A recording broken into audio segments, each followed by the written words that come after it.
Hello, it's nice to be back. A lot has happened since the last time I was in this theatre. So I'm here to talk about my new book, An Immense World, which is just published today in the UK. I'm very excited. It's about the ways in which animals experience the world around them. And to begin, I'm going to introduce you to one very special animal. This is Typo. He's mine. He's a corgi. He's 1.5 years old. He's Typo normally, and he's typography when he's being bad. He is adorable, and you can see that he's got that herding dog stare. He's got very beautiful eyes that you can't help but miss from a distance. But in front of those eyes is his nose, which is a little easier to miss for us because we are primarily a visual species. Typo is different. The way he mostly interacts with the world is through his nose, through his sense of smell. That's how he explores. He will explore pretty much anything. You put a new object in the home, he will start sniffing it first. When he goes and walks, he sniffs intently and curiously and enthusiastically. His reliance on smell, on olfaction, also boils down to the structure of his nose, his anatomy. This is not Typo's nose. I couldn't get a good photo from the side, but you'll note that a dog's nostrils have these side slits that curve round. Those are important. If a dog is sniffing along a surface, you could imagine that whenever it exhales, it would blow away bits of scented molecules on that surface.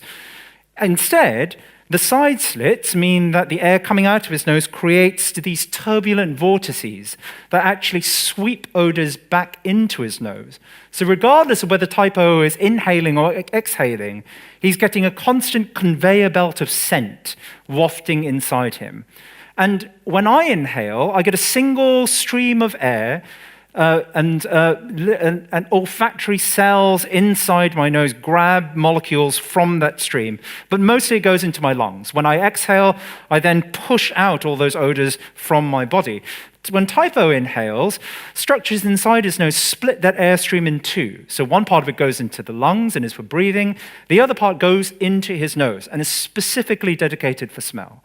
So he's getting a constant conveyor of scent inside his head, and it stays there. It's not expelled with every breath. And that gives him this beautiful, constant, rich array of smelly molecules with which he perceives the world. He does this when we go for walks. 3 times a day, we'll take him for a walk, and at least on one of those occasions, we let him lead the way. He decides what he wants to do on the walk. If he wants to sniff, he gets to sniff, and he always does. These walks are slow. We usually make it around 1 block in the space of half an hour because he's just exploring. He does this with great enthusiasm. He'll sniff new plants that have come out of the ground in spring. He'll sniff bits of fence posts that a dog has recently peed on. From that, watching him, I get to see the world around me that I feel is familiar and mundane changing all the time. These are neighborhoods and streets that I've walked down hundreds of times over before. But when I watch him exploring, I know that that world is changing. It's in constant flux. It moves from one part of the day to the next in ways that is very hard for me to perceive with my eyes, but that is all too evident to his nose. There will be often moments when we're going on a walk, and he will just grind to a halt and start furiously sniffing a patch of pavement that looks completely nondescript to me, to my eyes, but is clearly bursting with exciting scent to him. Through his nose, I see the world around me in a new way. This idea that animals have different sensory experiences of the world was something that a zoologist named Jacob van Uxkol wrote about in the early 20th century. He had a beautiful analogy for this. He talked about each animal as being a house overlooking a garden, and every window of that house corresponded to a different sense in the animal. You might have a sight window or a smell window. all of that would give the animal a certain perspective on the garden outside. But it would only be partial. You don't know the fullness of that garden that's blocked by the walls of the house. You only get what the window allows you to perceive.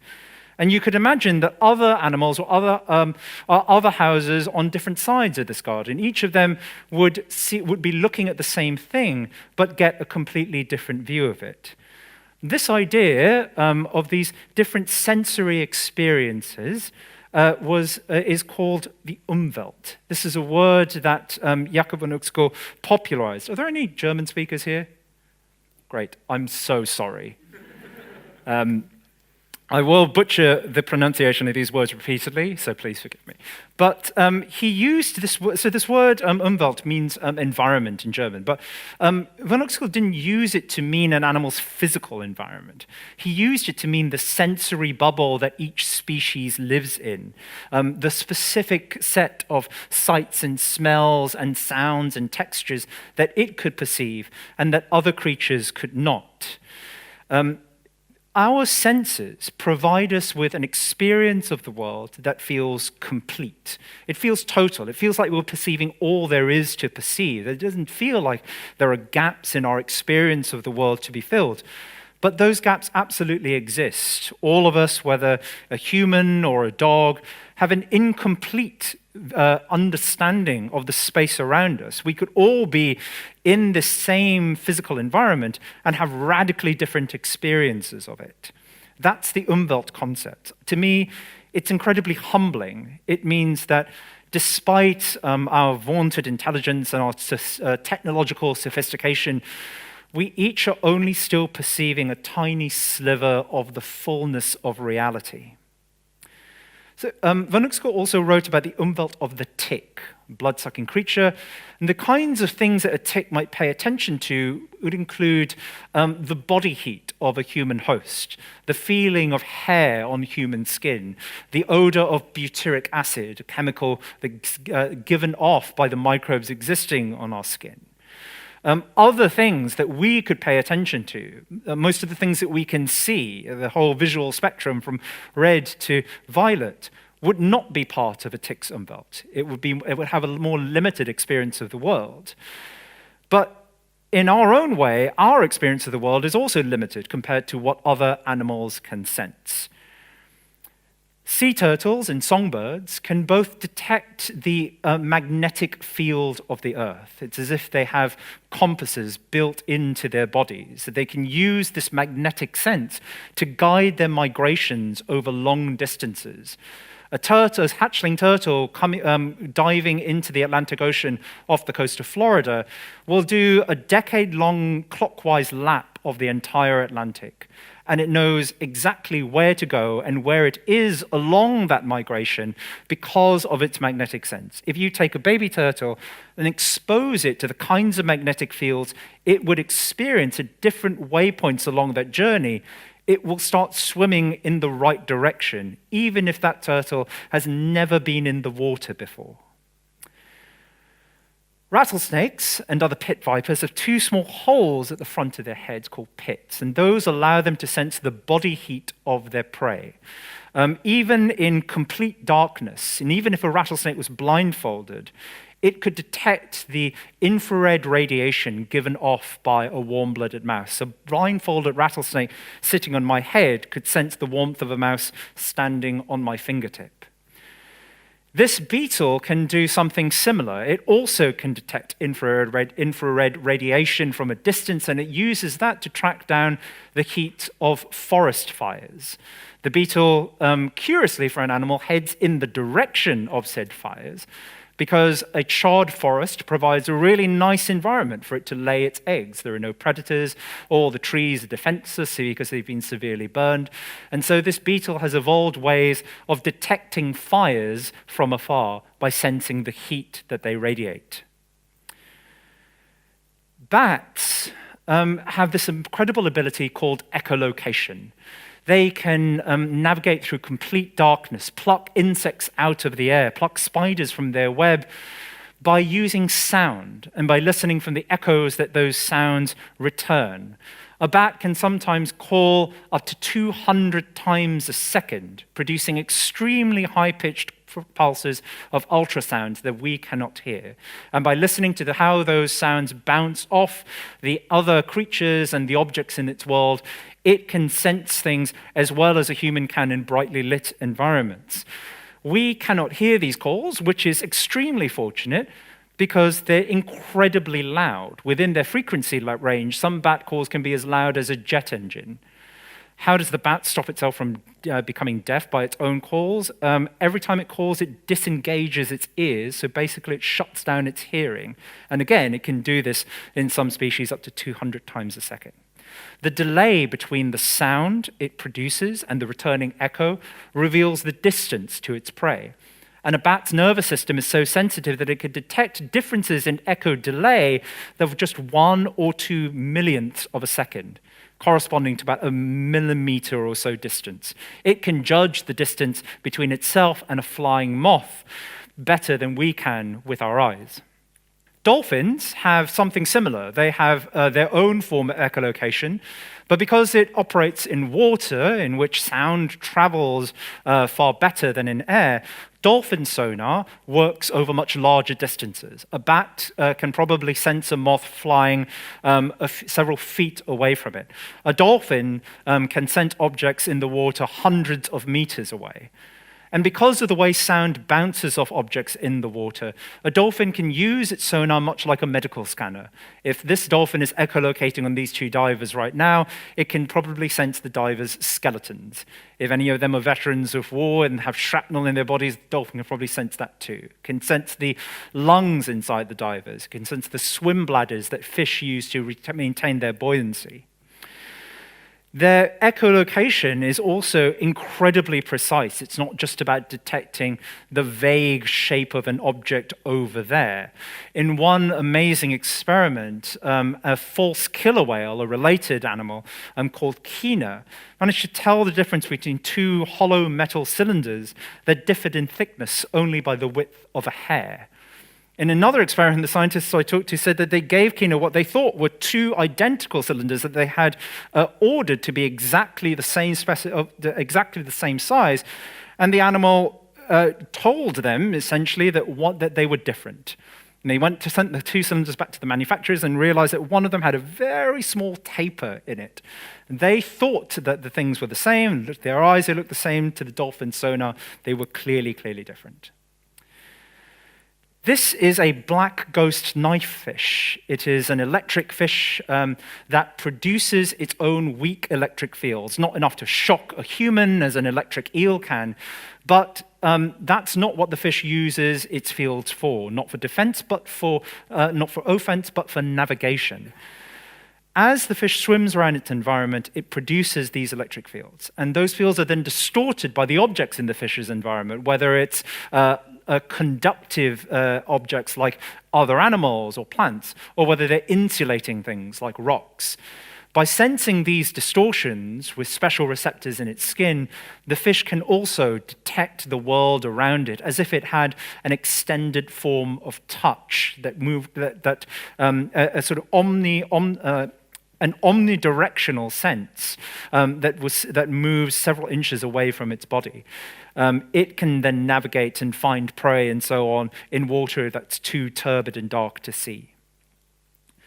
The water actually thrums with a lot of interesting stimuli, and the electric fields of fish are one of them. The trails left behind by fish are another, and that's what this animal, a harbor seal, his name is Sprouts, can detect with these incredible whiskers.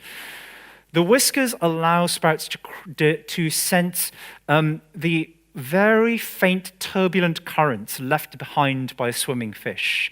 It's really hard to imagine that a fish could leave a track, that something like water could hold something as substantial as a trail, but it absolutely can.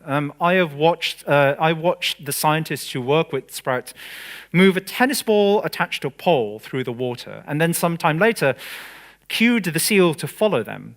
And he did. And I don't mean he just followed them roughly in the direction that they were moving the ball. he moved in exactly the same path that the ball was taking, up and down, left and right, following it as if it was, as if he was trailing an invisible rope. And that sense, that hydrodynamic sense, is made possible by those incredible whiskers on his face. Even in more familiar senses, the ones that we have and use regularly, mysteries can abound. This is a zebrafinch. Like many birds, its song seems incredibly fast, a little bit too fast to follow. There's always a sense when you listen to these birds that there's something you're not quite getting, some hidden complexity in the song that isn't apparent to our ears. And you'll be right. Like a lot of birds, the zebrafinch's song contains incredibly fast changes in pitch and in volume that the birds, with their much faster hearing, can detect, but that we can't. And it turns out that for many birds, what they're really paying attention to is this very fast temporal flux, these very fast and rapid changes. The things that birders pay attention to, like the syllables that we transliterate birdsong into, a bird like a zebrafinch basically doesn't care about. You could rearrange those in the song, and it doesn't seem to notice or care. You do tiny little changes to small aspects of the song, and they notice. They are clearly listening to their songs in a different way than we are, hearing qualities in the songs that we are missing. It's easy to feel awed by these senses because so many of them are about things that we are missing, things that we can't detect. But even the most incredible senses have important limitations. So the magnetic sense of a turtle operates really well over continental and oceanic distances, but it doesn't work that well over shorter distances because the magnetic field of the planet is just too noisy. It's not as if you had the magnetoreception of the turtle, you'd be able to find your way around a city very easily. The heat sense of a rattlesnake is really good at finding mice in dark conditions. But the perception of the world that the heat sense gives to the rattlesnake is very blurry. This isn't like in sci-fi and sometimes in documentaries, when people try and represent the heat sense of a snake, they use thermal imaging cameras, which just recolor things in the environment in either hot reds or cool blues. Those images are always too sharp. What the snake gets is something much blurrier, much rougher. And as I said, a bat's echolocation is limited by the way sound travels and loses energy in the air. So a bat's echolocation only works over short distances. A bat standing where I am couldn't echolocate a moth flying in the back of the in the studio, for example. For all of these reasons, An Immense World is not a book about super senses. It's not just about valuing the incredible things that animals do when they surpass us. This is not a book about superiority. It's about diversity. It's about the huge amount of difference in the animal kingdom, the variety in the ways that animals experience the world. My contention is that animals aren't interesting only when they surpass us. Sometimes their senses could be inferior to ours, but in a really interesting way. What's that? These are scallops. So for most people, this is how one experiences scallops, these little tasty pucks of flesh on a dish. Scallops are in fact animals, right? Those are the muscles of the scallop which come inside this beautiful shell. And if you look at the edge of the shell on a living animal, what you'll see are eyes. Dozens of eyes in some species, up to a few hundred in others. And they're really beautiful. They can look like these weird neon blueberries. Why does a scallop need several hundred eyes? What do those eyes see? For a start, the eyes are actually pretty good. They're nowhere near as sharp as a human eye, of course, but they've got reasonably decent optics for an animal this simple. So why does a scallop need 200 good eyes, let alone 200 eyes at all? It's very easy to imagine that this creature gets like a beautiful wraparound view of the world around it. So if a scallop was sitting on this desk, for example, it could see all of you without having to do what I'm doing now. I'm turning my head. That's probably not what it's doing. The analogy I use in the book is that the scallop is like a security guard with a bank of monitors in front of it. Each of the monitors is connected to a very good security camera, and so that's the eyes. Each of the eyes is a really good camera connected to the monitor that the scallop's brain, the security guard, is watching. But what the brain sees on those monitors is not like a crystal clear image of the world. It's not the image that the cameras actually can pick up. It's probably just a very simple indicator, like maybe a tick or a color that says something interesting is happening here. It seems that all the eyes are likely doing is telling the scallop to explore a part of the world over there with its other senses, with, say, smell or with touch. So it's a weird system where each eye actually has pretty good spatial resolution, but the animal as a whole probably does not have spatial vision. The scallop is a creature that sees without scenes, and that's very difficult to imagine because it's completely antithetical to what we're doing here. You're looking at me now, I'm looking at you. I see you. Some animals don't do that. They have a very different form of vision. Even with vision, the most familiar of the senses that we have, there could be strange ways in which it plays out in other creatures. Think, for example, about where you can see. I sort of hinted at this earlier. I can see you all very well, and everything else is a bit blurry. If I want to see people sitting over there, I need to turn my head or I need to look. A lot of other creatures don't need to do that. Ducks and many other birds have eyes on the sides of their heads, and they have close to wraparound vision. These ducks sitting on this pond can see the entirety of the sky without needing to move. Think also about the different kinds of things that you can see with your eyes. I can see right in front of me in sharp detail. But I can also see that person over there moving their arm. I can detect movement. I can do all of that with different parts of my same eye. This is a jumping spider. It has split those tasks between different eyes entirely. This big central pair do sharp vision and color vision too. They are very, very good at resolving things in high detail. A small jumping spider, just a few millimeters across, can probably make out the moon in the night sky. But the smaller eyes on either side of them are what do movement. If you block those two small lateral eyes, the jumping spider cannot follow objects moving in front of it. So it has split two tasks that we think of as just part of vision between entirely different organs on its body. Think also about the kind of detail we can see. Like you can see the spider, you can probably read the image credit on the bottom right of this screen, but that's because human eyes are among the sharpest in the animal kingdom. We're exceeded only by some birds of prey. Our eyes are really, really good at resolution. And that means that when we look at other animals, we're getting a very, very different picture of what they themselves are getting. The map butterfly on the left probably can't see those patterns on other map butterflies. And to the eyes of a lion, a zebra just looks like a donkey from most distances. A lion cannot distinguish between the separate black and white stripes at the kinds of distances between me and where you're sitting now. Think also about the colors on animals and in the rest of the natural world. This is a black-eyed Susan. The image on the left shows what it looks like to us. And on the right, it's an approximation of what it might look like to an insect that can see ultraviolets, a part of the spectrum beyond what we can see.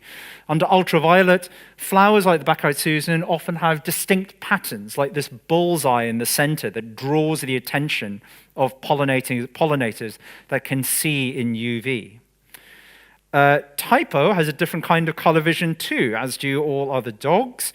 His is more limited than ours. There is this common misperception that dogs don't see color. In fact, they do. It's just that their palette is much more limited. His rainbow goes from yellow to blue with some whites and grays in the middle. It doesn't have greens. It doesn't have reds and violets on the margins. You can see that some of his favorite toys, which are bright red, actually really just look muddy yellow. Conversely, there are many, many other animals that can see a much wider range of colors than we can see. And I don't just mean like being able to see things like ultraviolet. Their rainbow isn't just wider at the margins. So our eyes, Typo's eyes, have two kinds of color-sensitive cells, which give him this limited palette. This is also what a lot of colorblind people see. Most people have three kinds of color sensing cells, cone cells in our eyes, and give us the typical rainbow that we're familiar with. Birds, like this hummingbird, tend to have four. They have an extra cone that is sensitive to ultraviolet, as well as the red, blue, and green that we have. And again, that doesn't just extend their color vision at the margins, it unlocks an entirely new dimension of colors that they can see and we can't. It's likely that I can probably make out just 1% of the colors that a hummingbird can see. The things that might look identical to me, two things that look green, would look startlingly different to this bird. And so it's hard to then imagine what the world looks like to a hummingbird. Certainly, like plants, like the flower that I showed you, will have different patterns on them. The plumage of other birds will have colors and patterns that I'm unaware of. In many birds, the males and females look exactly identical to human eyes, but look very, very different to bird eyes. Even concepts like white can be very different. All white is a color that stimulates all three of my cones equally. If you have a different set of cones, then what's white is going to look pretty different. This mask probably isn't white to a bird. It's really hard to imagine this. And just because of simple maths, I can take any one of the colors that a hummingbird might be able to see and that I can't, and point out things in the world around me that reflect those colors. But I can't do that at scale. I can't do that for all of the, whatever it is, 100 million or so colors that the bird can see, because it just has this extra dimension. It has this extra set of color sensing cells in its eyes. 4 into 3 just won't go. And there's a limit to how much I can do to recolor my world, much like in the way that a bird can see. This is sort of true for all kinds of animal senses. If I try and think about what it's like to echolocate like a bat, or to sense a magnetic field like a turtle, or to see colors like a bird, there's always going to be a gap, a chasm that I cannot cross. Science and research, and hopefully my book, can take us quite close to the edge of that chasm. But to really cross it, we need feats of imagination. We need these informed, imaginative leaps to get from your subjective experience, to get from your umwelt into that of another creature, requires that kind of effortful work. I can't show you what the world looks like to a hummingbird. You have to try and imagine it for yourself. The American philosopher Thomas Nagel wrote about this very beautifully in his essay, What Is It Like to Be a Bat?, in which he said, you could imagine yourself having a membrane stretched across your wing, across your fingers, and flapping your way through the air. But that doesn't get you even remotely close to what it's like to perceive the world through echolocation. And echolocation is kind of an interesting example of this, because it's actually a remarkably easy sense to study. Bats are continuously changing the kinds of sonar pulses that they produce, because different kinds of pulses give them different kinds of information of the world, about the world. If a bat is searching in open air, it's going to make a different kind of call than if it's trying to pursue a fast-moving insect. And so by recording a bat's call, a scientist can get pretty close to reading the animal's mind. A bat's call reveals the bat's intent. And yet, that subjective chasm remains. The sense of what the bat is experiencing remains this black box, this mystery to us. It's weird then to write a book that's about trying to get people to imagine the worlds of other animals when that act is fundamentally unachievable. But I think that there's something beautiful about the attempt. There's something really worthwhile in trying a task that you know you will never entirely succeed at, but is worth trying nonetheless. Why is it worth trying? Well, I'll give you 4 reasons. Firstly, we start seeing interesting sides to animals that we never knew were there. Mice and rats and many other rodents communicate with ultrasound. They make high-pitched squeaks that they can hear and humans cannot. Bats probably can, we can't. A lot of this was discovered in the 70s. And even then, even only more recently did we understand that, for example, courting mice will sing to each other and duet to each other in ultrasound that we can't hear. These are some of the most familiar and most best-studied animals on the planet. They've been part of scientific research for decades. And it's interesting to me that for all that time, people were completely oblivious about the communications that these creatures were going through beneath the threshold of their hearing. When we taste food, because we're a sort of medium-sized animal, food is something that we put in our mouths, and taste is equivalent to, we equate taste with ingesting something. But if you're very small, like a fly, food, like this apple, can be something that you stand on. And so many insects, like flies, have taste receptors in their feet. A fly landing on a piece of food is already tasting it without having to do anything with its mouth. Crocodiles look like armored, insensitive tanks. This is not a creature that you would associate with sensitivity, with gentleness.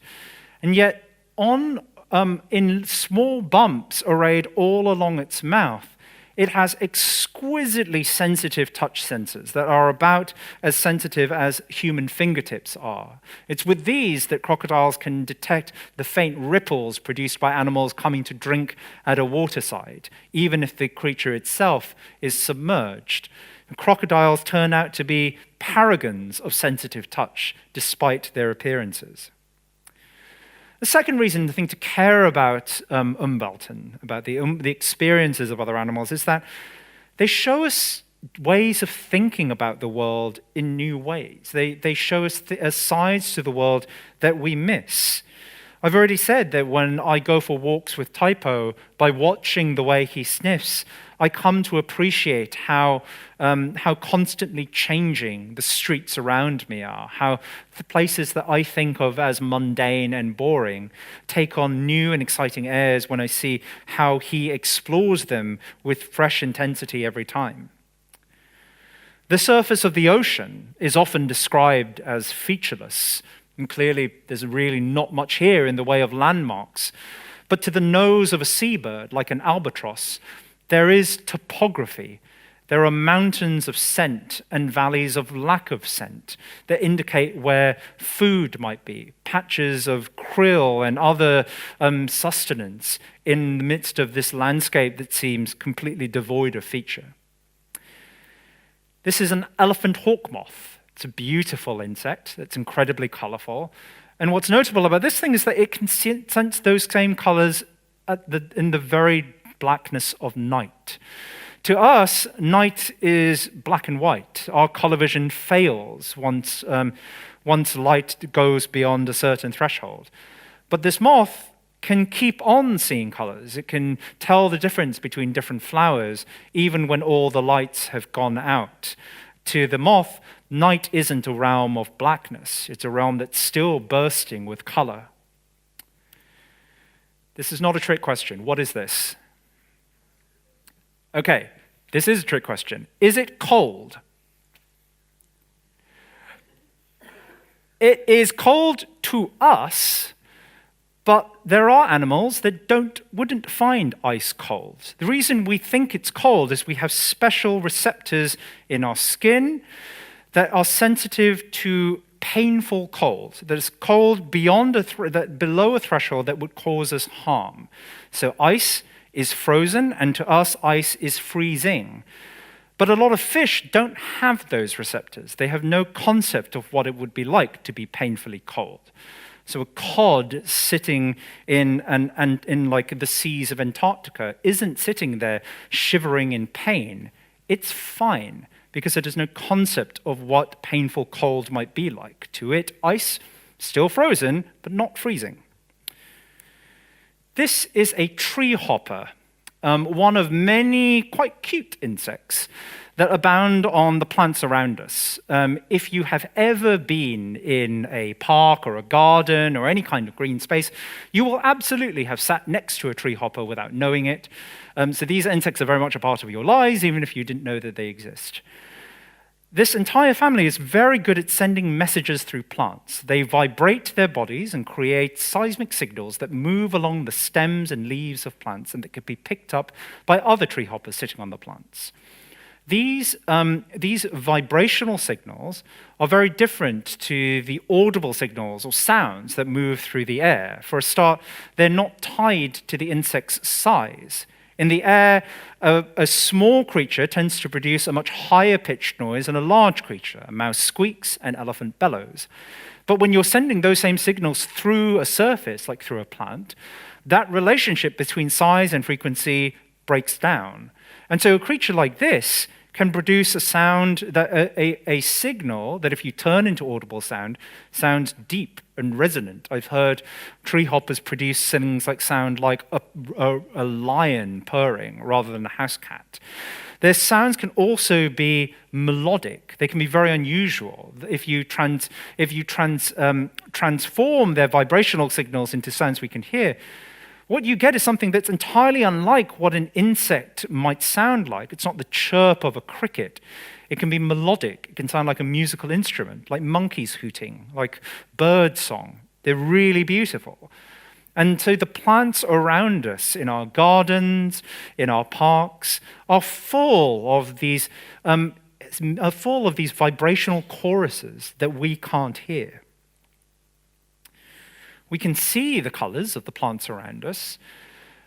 These flowers, and all other flowers, if you could ask what kind of eye is best suited to seeing the colors of the flowers around us. And if you look at those colors and run that experiment, what you get is an eye that is remarkably like the eye of a bee. A bee has 3 color-sensing cells, much like ours, sensitive to green, blue, and ultraviolet. And it turns out to be the kind of perfect eye for discriminating between all the colors of a floral meadow. So you might think then that the bee evolved an eye that was really good at seeing flowers. And in fact, it's the other way around. The bee came first, the flowers came later. Flower colors, then, evolved to ideally tickle the eyes of insects. And this is a theme that runs throughout the book. We sometimes think of the senses as like passive receptacles for the information around us. Our eyes absorb light, sound goes into our ears. But the senses aren't passive. By seeing the world, by sensing the world, we also influence it. Eyes are like living paintbrushes. They also create the palette that they then sense. So the senses create the world around us, but we humans are now reshaping that world in ways that make no sense for a lot of other animals. And so reason 3 for paying deeper, for appreciating and trying to think about the Umwelt and around us is that I think it makes our responsibilities to the planet much clearer. We have filled the world with light and with sound in places and at times where it doesn't belong. Light at night is now a huge problem for the planet and for many of the animals around us. We don't think of light as a pollutant. We don't think of it in the same way as like chemicals billowing out from a smokestack or plastic gathering on a beach. But it can be just as harmful. Turtle hatchlings that hatch next to a brightly lit beachfront will often head towards that beachfront instead of into the sea. They'll often do that with fatal results. They'll get hit by traffic. They'll wander into buildings. They'll die under artificial lamps. Pollinating insects will often be lured away from the plants that they're meant to service by artificial lights at night. And we humans gain a much reduced appreciation for the world around us. Many people, perhaps many of you in this room, have never really experienced genuine night because so many of us live under light-polluted skies. What we think of as darkness isn't really that dark. I've been to places where light has been truly switched off or changed to colors that don't affect our vision as much. And in one such field trip, I looked up and saw the Milky Way, this arm of our galaxy coursing through the sky above me, a sight that I'd never seen before in the Northern Hemisphere, and that we should be able to see. If light is a problem, so is too much sound. Sound, in the same way as light pollution, can also push animals out of habitats that would be great for them. It can drown out the alarm calls and the courtship songs that they need to hear, the sounds of predators, of prey, of peers calling to one another that bind the natural world together. Sensory pollution, then, is the pollution of disconnection. It's stimuli that we have put into the world that severs animals from each other and that severs us from our relationships with them and from the cosmos. We drive animals away because of the brightly lit nature of our settlements, because of the noisy nature of our world. We drown out their presence. In the early years of the pandemic, many people talked about how they suddenly heard birds, a lot more birds than they were used to. People joked that nature is healing. The reason people heard more birds was that the world was a bit quieter. And when the world is quieter, you hear more, and you hear more over longer distances. Nature feels a bit closer, something a bit less distant. I think for a lot of people, nature ends up being like this. Something remote and grand, a landscape very far away from our lives. But I think if you think about the Umwelt of other creatures, about their sensory worlds, then it's a reminder that nature is very close to us. It's in our backyards. It exists in the wilds of perception, in the interactions between my dog and this crow that he has taken a liking to. They sense the world in completely different ways. And by thinking about their senses, his sense of smell, the bird's tetrachromatic vision, I can go on grand adventures without ever having to move. Marcel Proust wrote about this, about how the greatest journeys were not actual acts of physical travel, but thinking about the world through the senses of the other creatures around us. Their senses remind us that wilderness exists in our backyards, that it is not distant, that we are continually immersed in it, and it is there for us to imagine, to savor, and to protect. This is a gift, and it's a gift that is possibly uniquely human. Of all the creatures that I've showed you in this talk, the rattlesnake, the dolphin, the bat, my dog, I think it's likely that we're the only ones that actually can think about the senses of other creatures, that know that the Umwelt exists, that know that our experience of the world are radically different. And to be clear, there's been a long legacy of people making big claims of what humans can do and other animals can't do. But I think this is a fair one to make. Understanding the sensory worlds of other animals is something that took centuries of philosophy and experimentation for humans to grapple with, and that many people today still don't really think about.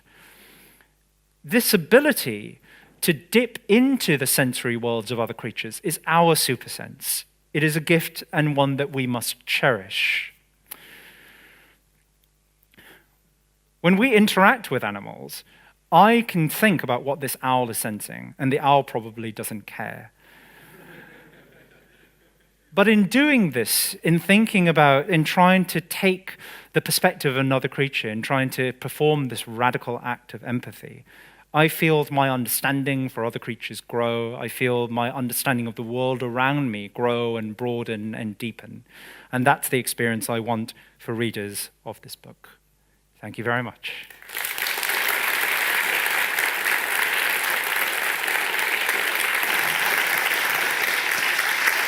Fantastic. The wonderful Ed Young, everybody.